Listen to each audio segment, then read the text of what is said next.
Brought to you by Agilus Diagnostics.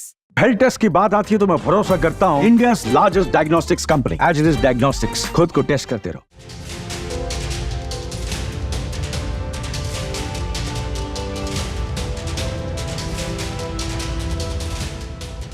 छात्रों के आगे सरकार झुक गई।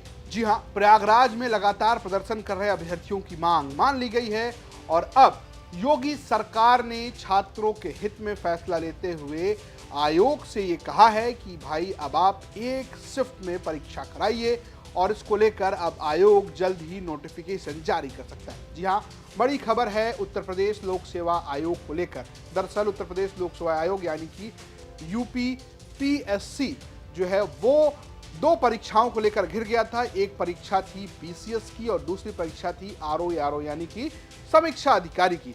इन दोनों परीक्षाओं को लेकर छात्र मैदान में थे। छात्रों की मांग ये थी कि परीक्षा एक दिन एक शिफ्ट में हो, यानी कि एक परीक्षा एक दिन और एक ही शिफ्ट में कराई जाए। इसकी बड़ी वजह थी नॉर्मलाइजेशन। दरअसल जैसे ही परीक्षा दूसरी पाली में जाती, नॉर्मलाइजेशन का फॉर्मूला लागू हो जाता। दरअसल जैसे ही आप एक पाली में पेपर देते हैं तो उस वक्त होता यह है कि एक पेपर ही यानी कि एक ही सवालों के अलग अलग सेट मिलते हैं, लेकिन दूसरी पाली में प्रश्न पत्र बदल जाता है। ऐसे में कोई प्रश्न पत्र कठिन हो सकता है, कोई आसान हो सकता है। इसको समझने के लिए इसको एक तरीके से सल्यूशन उसका था नॉर्मलाइजेशन, जिसका विरोध छात्र कर रहे थे। उनका आरोप था कि अस्पष्ट है, मनमाना है और आयोग ने उनकी बात नहीं सुनी है। 4 दिन लगातार प्रदर्शन हुए। पुलिस ने एक तरीके से कई बार बल प्रयोग किया, लोगों को घसीटा, बहुत सारे आरोप किए और साथ ही साथ विपक्ष भी इस पर इकट्ठा हो गया। अखिलेश यादव प्रयागराज पहुंचे, हालांकि वो छात्रों के बीच नहीं गए, लेकिन उन्होंने ये कहा कि मैं इसलिए नहीं गया क्योंकि अगर मैं जाता तो आरोप लगता कि ये राजनीति हो रही है छात्रों के साथ, इसलिए मैं यहीं से उनको शुभकामनाएं देता हूं। और इस सब कुछ के बाद अब योगी सरकार ने इस पर फैसला लिया है और अब ये एक समिति गठन करके छात्रों से साथ समन्वय की बात कही गई है और एक पाली में परीक्षा कराने की बात कही गई है। ये छात्रों के लिए एक बड़ा निर्णय है। अब देखने वाली बात यह है कि इस पर सरकार या आयोग अगला कदम कब उठाते हैं। हालांकि इस पूरे मुद्दे पे ना सिर्फ अखिलेश यादव बल्कि पूरा विपक्ष एकजुट हो गया था, वो छात्रों के समर्थन में नजर आ रहा था। राहुल गांधी ने भी सोशल साइट एक्स पर लिखते हुए सरकार को घेरा।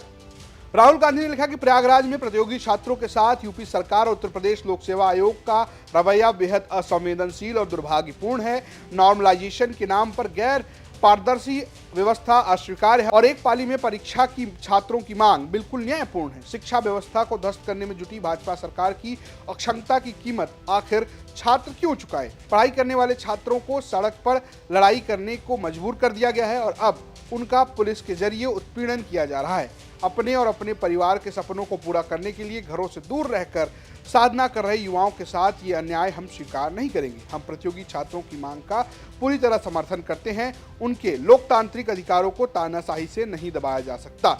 न सिर्फ राहुल गांधी, अखिलेश यादव बल्कि और भी विपक्ष के नेता जो है और साथ साथ भारतीय जनता पार्टी के कुछ नेता भी यहां छात्रों के समर्थन में आ गए थे। आंदोलन के चौथे दिन जो है वो बात तब बढ़ गई इस पूरे समर्थन के बीच में जब छात्रों ने पुलिस की बैरिकेडिंग तोड़ी और वो लोक सेवा आयोग की गेट की तरफ बढ़ गए और वो एक बड़ी खबर के तौर पर सामने आया। और उसके बाद योगी सरकार ने इस पर फैसला लिया है। सरकार ने आयोग को एक रिपोर्ट मांगी है कि आप इन सब पर समन्वय की बात करके समिति जल्द से जल्द जो है अपनी रिपोर्ट प्रस्तुत करे और अब एक पाली और एक शिफ्ट में परीक्षा कराए जाने की बात कही जा रही है। फिलहाल इस स्टोरी भेजी थी हमारे सहयोगी समर श्रीवास्तव ने, प्रस्तुत किया मैं रजत ने और कैमरे के पीछे हैं कमर। देखते रहिए यूपी तक। नमस्कार।